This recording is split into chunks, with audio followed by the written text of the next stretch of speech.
Welcome back to look at another album on Minidisc here on Minidisc Monday number 39, and it's been a little while since we reviewed a various artists album, a compilation album from different acts. The last time we looked at a various artists compilation, it was the James Bond Minidisc, full of Bond themes of course. Today we're going to look at this one, Fire and Skill, the songs of the Jam.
This was an album that came out towards the tail end of 1999 on the Ignition label. It is what it says on the tin really, it's a tribute album to the Jam. Obviously the Jam need no introduction to most people watching this, very popular band within the vinyl community here on YouTube and of course the wider music listening audience. I don't know how much I paid for this. It was quite cheap from what I remember many years ago. It's an interesting little thing this. It's only the second time I've ever heard it in full today. And we'll go through the tracks of course in a little bit, but first I want to show you the physical MD package itself. Booklet and the disc itself, very mod revival as you would expect. And I think this is a first for Minidisc Monday. Absolutely bugger all on the back. Now the booklet, I really like this. Obviously it's got the track listing in it, but then it's got the Jam history, and it's a rather nice essay. It's really sort of like a beginner's guide to the Jam, and when I was reading this and flicking through it, there's a nice picture of the three members of the Jam themselves. Well, kind of an amalgam of different photos to be honest, in the centre. But when I was reading the little essay in here, I believe it's actually an excerpt from a book that was written by Paolo Hewitt called The Jam, A Beat Concerto. So that was published by Box Tree Books, and it would have come out around a similar time to this album. We've got photos of all the different personnel who were involved in the making of this. And also what I think's nice in here is a little guide to all the tracks and where their original chart positions were, or what album or single they might have been on originally in the Jam's career. That's some good reading as well. And then some production stuff and some thanks at the back. As for the case, by the way, a bit cracked on the back and a little bit sort of scuffed and cloudy on the front, but it holds together. That's all you can hope for really with old Minidisc cases. But what do I think of Fire and Skill? It's an unusual one for my collection this, because I don't own any Jam records. I don't own any albums on CD, vinyl, any singles by them, even though I do quite like some of their work. I've just never dipped my toe properly into them. I've considered getting an album like a compilation or something, but really this is the only Jam that I've got, and it's not the Jam at all, it's various artists covering them. So obviously I come at this not being an expert on the Jam at all. Some of these tracks I'm not familiar with because they were B-sides or deep cut album tracks originally for the Jam, and other tracks I am familiar with. It kicks off with Liam Gallagher and Steve Craddock performing Carnation. That was part of a double A-side single with another track that I'll get to later on. And Liam's voice sounds good on it, and Steve Craddock, his guitar, I think he sings backing vocals as well. It's got a very psychedelic sound to it, very sort of post-Britpop, appropriately for when this came out in 1999. But just something about it left me a little hollow. I don't know if the Jam's original is any better. It's not one I'm familiar with of theirs. Kind of an okay opener, but it gets better in my opinion. Next we have Beastie Boys featuring Miho Hattori and Start. Start is a decent jam track. This version, Miho Hattori, she provides vocals, although very little to be honest. It's largely an instrumental. Beastie Boys, you wouldn't really know it was them if they weren't credited, and really, given a comparison between this and the original is better. Next up, track 3 is That's Entertainment by Reef. Decent stab at That's Entertainment by Reef, I enjoyed that. Number 4, Heavy Stereo and The Gift.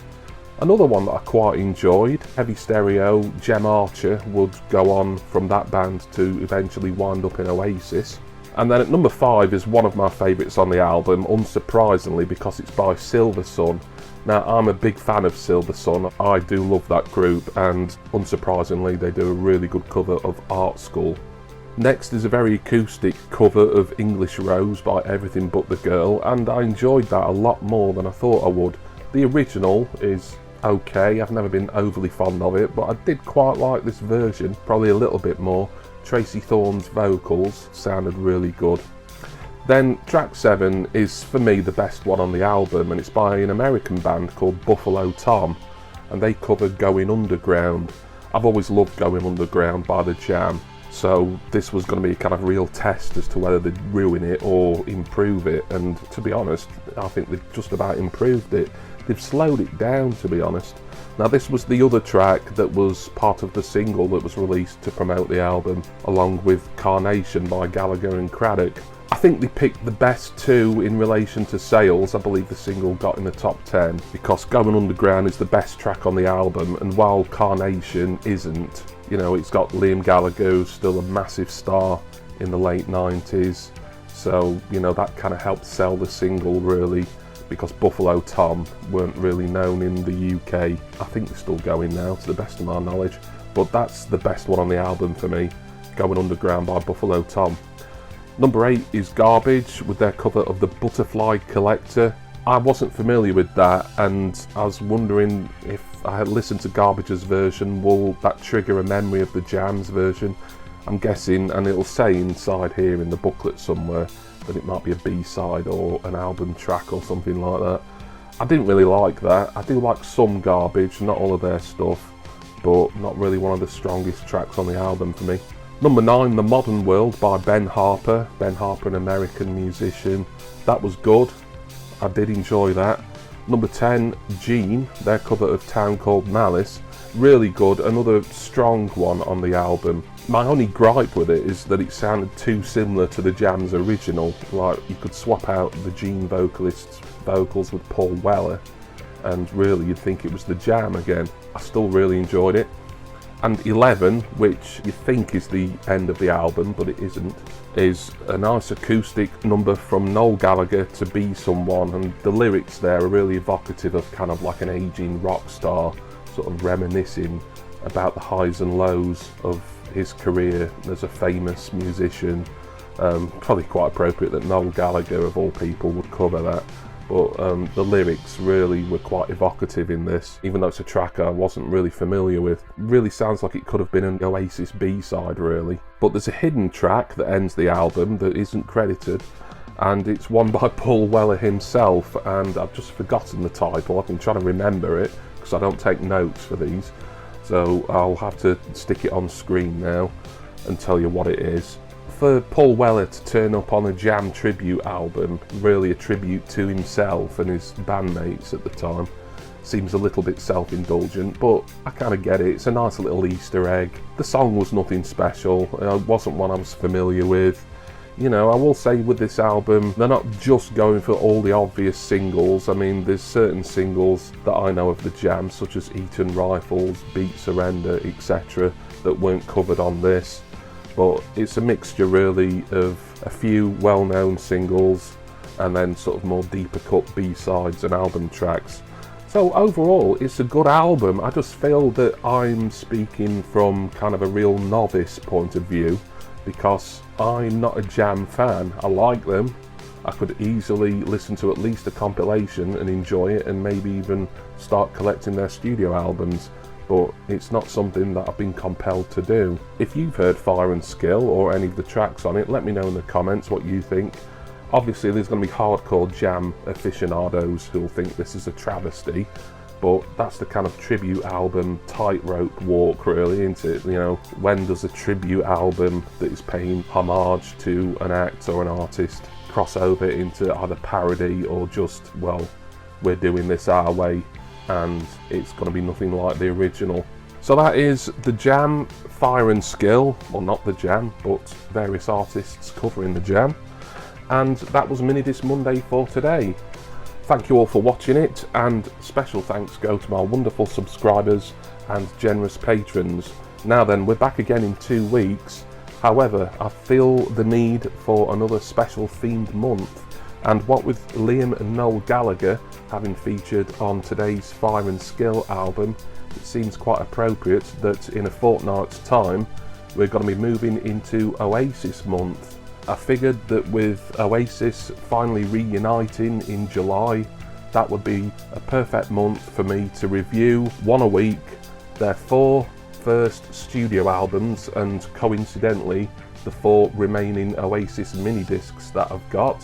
Hopefully by the time this comes out that I won't have dated myself, because I do record these well in advance, and who knows if that tour's going to get postponed or cancelled, but as I'm recording it now, it's still full steam ahead for the Oasis reunion beginning in July in certain stadiums in the UK. So join me for Oasis month all across every Monday in July on Minidisc Monday, and I look forward to seeing you there in 14 days time, where we look at the first 4 of Oasis's studio albums. I'll see you there. Cheers everyone. See ya!